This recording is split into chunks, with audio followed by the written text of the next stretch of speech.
महाराष्ट्रातील सर्व जिल्ह्यांमध्ये तालुका स्तरावर व ग्रामीण भागामध्ये प्रतिनिधी नेमणे आहे। Live all India police times news, mobile number 9850363202, संपर्क साधावा।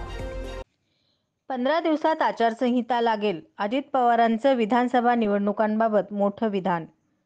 राज्यातील विधानसभा निवडणुकांची घोषणा पुढील महिन्यातील पहिल्या आठवड्यात होण्याची शक्यता आहे। या पार्श्वभूमीवर सर्वच राजकीय पक्षांच्या नेत्यांनी दौऱ्याला सुरुवात केली आहे। उपमुख्यमंत्री अजित पवार यांची जनसन्मान यात्रा सोलापूर जिल्ह्यात पोहोचली आहे। मोहोळमध्ये भाषण करताना अजित पवार यांनी विधानसभा निवडणुकांबाबत एक मोठं विधान केलं आहे। अजित पवार म्हणाले, 15 दिवसात आचारसंहिता लागेल आणि त्यानंतर निवडणूक असेल। पहिल्यासारखं सोलापूर जिल्ह्यातून महायुतीचे जास्तीत जास्त आमदार निवडून आले पाहिजे। तुमचं झाल्यानंतर माढ्याला जाऊन तिथेही हेच सांगणार आहे, असं अजित पवार म्हणाले आहेत। दरम्यान यावेळी त्यांनी अजित पवारांचा दौरा रद्द करणारा माणूस अजून जन्माला यायचा आहे, तुम्ही काळजी करू नका, मी फार स्पष्ट आहे। यापुढे मोहोळकरांना कोणत्याही निधीची कमतरता भासू देणार नाही।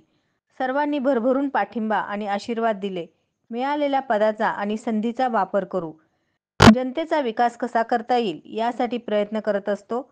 आपण लोकांशी लबाडी करायची नाही, फसवायचं नाही। सरकारमध्ये काम करण्याकरता गेलो आहे। उद्धव ठाकरेंच्या सरकारमध्ये 2.5 वर्ष होतो, तेव्हा विचारधारा सोडली नाही। आपण सेक्युलर विचारधारा सोडली नाही। सर्व जाती धर्माच्या लोकांना आव्हान आहे, कोणतीही जात धर्म एकमेकाचा आकस करत नाही। महाराष्ट्रात काही लोक दिशाभूल करण्याचा प्रयत्न करत आहेत, असं अजित पवार म्हणाले। गरीबाला 1,500ची किंमत माहिती आहे। सोन्याचा चमचा तोंडात घेऊन जन्माला आलेल्यांना काय माहिती आहे? धुणं भांडी करणारे, झोपडपट्टीत काम करणाऱ्यांना माहिती आहे।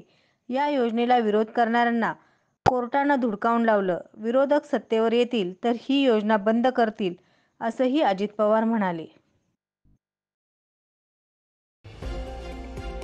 महाराष्ट्रातील सर्व जिल्ह्यांमध्ये तालुका स्तरावर व ग्रामीण भागामध्ये प्रतिनिधी नेमणे आहे। Live all India police times news, mobile number 9850363202, संपर्क साधावा।